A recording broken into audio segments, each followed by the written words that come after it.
Nowadays, people have become smarter. Even when it comes to being a swindler, packaging matters. Xiaolei's quote.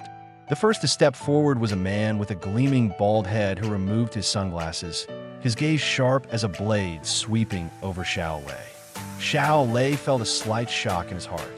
Oh no, this guy has an aura of restrained power, probably someone formidable. Such individuals are resolute and not easily fooled by sweet talk or trickery. Having followed his swindler uncle for years, though he only grasped the basics of things like the 8 trigrams and the Book of Changes, he had mastered about 70 to 80% of physiognomy. Is Mr. Wu Daozi at home? The bald man's voice was icy, like shoving ice cubes down someone's clothes in winter, startling Xiaolei, who forced a smile and said, "Well, he's not here. What business do you have?" The bald man gave Xiaolei a cold glance, suddenly waved his hand, and barked in a low voice, "Take him away." Several burly men pounced like wolves and tigers, grabbing Xiaolei's arms without a word and dragging him outside. Though Xiaolei stood at 180 centimeters tall, these men were all around 2 meters, with brutish faces and arms as thick as an average person's thighs. Unable to resist, Xiaolei was hauled out the door. "Hey guys, you're looking for Wu Daozi, right? Why grab me? Did he owe you gambling debts?" Xiaolei shouted repeatedly. Seeing the fierce looks of these black-clad men, they seemed like gangsters. Could it be that old scoundrel Wu Daozi had really stirred up trouble? No wonder he fled in such a hurry this morning, making up some excuse about traveling. That damned. Forgive me, ancestors above. Your disciple isn't really cursing his uncle, but well, let go. Xiaolei struggled weakly. But how could he overpower 3 or 5 burly men? Frustrated, he yelled, "If you're after that bastard Wu Daozi, his place is upstairs. Go ahead and smash it, ransack it. It's got nothing to do with me. I'm just his neighbor, not even close to him. He just hired me to watch the shop." Xiaolei was shoved into a car, with 2 men pinning him down. Though they didn't actually harm him, they were clearly experienced, firmly gripping his shoulder joints. After shouting for a while, Xiaolei suddenly flashed a strange glint in his eyes as he was dragged into the car.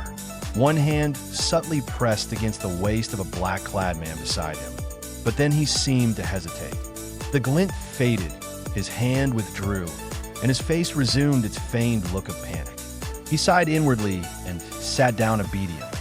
The bald-headed leader stood inside the shop, his gaze sweeping across the neatly arranged magic tools on the shelves. Compasses, peachwood swords, cinnabar brushes, and waved his hand, ordering, "Take them all." 3 burly men rushed forward without regard for any ancestral treasures, grabbing the items and tossing them into a large bag they carried. The group then piled into a car and sped away in a cloud of dust. "Honorable bosses, if you're after Wu Daozi, why drag me along? I'm just a shop assistant, with no connection to that guy Wu Daozi." Xiaolei forced a smile and spoke cautiously, though inwardly he cursed. Today he'd forgotten to consult the divination before leaving. "Seems like dark clouds loom over my head today, ominous signs everywhere. Bah, no, my spirit shines bright, impervious to ghosts and gods. My fate palace radiates golden light. Auspicious and prosperous indeed. Infinite life Buddha, Amit Ba, Allah bless, hallelujah, Ba. May the ancestral master Zhuge protect me and keep me safe. And hashtag 183. The car raced non-stop through the city, blatantly disregarding traffic laws, leaving Xiaolei shrieking in terror until they finally left the urban area and gradually ascended the famous Peak Road, where he finally quieted down. This was a renowned affluent district surrounded by lavish mansions of the wealthy elite. Even the humblest property here was worth tens of millions. Each gate was exquisitely decorated. Though Xiaolei's cultivation was shallow, his spiritual senses were keen, and he immediately felt an overwhelming aura of wealth. No wonder, he thought, only the most prominent families in the province could afford to live here. Beyond their inherent nobility, the feng shui of this place was exceptional, a perfect convergence of wind and energy embraced by mountains and water. Truly, people harnessed the land's power, and the land amplified their fortune. No wonder the elite flocked here. The car climbed the road and entered the grandest mansion, stopping outside the gate. With just a flicker on the electronic monitor, the gate swung open automatically. Xiao Lei was practically marched inside, like a prisoner. Massive. A 3-story mansion spanning 2,000 square meters, with inner and outer courtyards.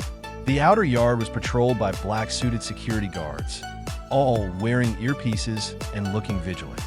The inner courtyard was far more luxurious, offering a distant sea view, a private pool, and a garden. The rich certainly knew how to live well. He had wanted to study his surroundings more carefully, but the icy glares from the bodyguards quickly made him lower his head. He walked into the mansion and pushed open the door to what seemed like a reception room. The 2 burly men in black who had escorted Xiao Lei gave him a shove inside before slamming the door shut with a loud bang. Damn it all, Xiao Lei cursed under his breath. When he looked up, his expression turned to one of surprise. Fellow seniors and elders, what are you all doing here? As it turned out, the room was packed with almost all the well-known figures from the local metaphysical community. Well, to put it bluntly, they were basically the city's most famous charlatans. The renowned half-immortal Yao from the south side, Ironmouth Zhang from the north side, and wait, even Elder Mo. What brings you here today, venerable elder? Xiao Lei cheerfully greeted the 3 most famous frauds in the room. As for the others, though he wasn't too familiar with them, most were likely accomplished swindlers in their own right. At first, seeing another person being pushed in, the 3 men in the room brightened with hope. But upon realizing it was Xiao Lei, a flicker of disappointment crossed their eyes. Elder Mo, the oldest among them and a veritable grandmaster of the city's charlatan circles, had a head of graying hair and an air of serene dignity. He sighed at the sight of Xiao Lei. Isn't this Wu Daozi's nephew, Xiao Lei? Or where is your uncle? Plunking himself down on an empty chair with an air of nonchalance, Xiao Lei grinned. Esteemed elders, my uncle went off on a journey early this morning, so they dragged me here instead. His eyes darted around as he probed. You all were also... Xiao Lei kept a smile plastered on his face, but inwardly, he was puzzled. Could it be that Wu Daozi, that old fraud, had foreseen today's events and deliberately skipped town? Well, whatever the case, at least it wasn't loan sharks coming to collect.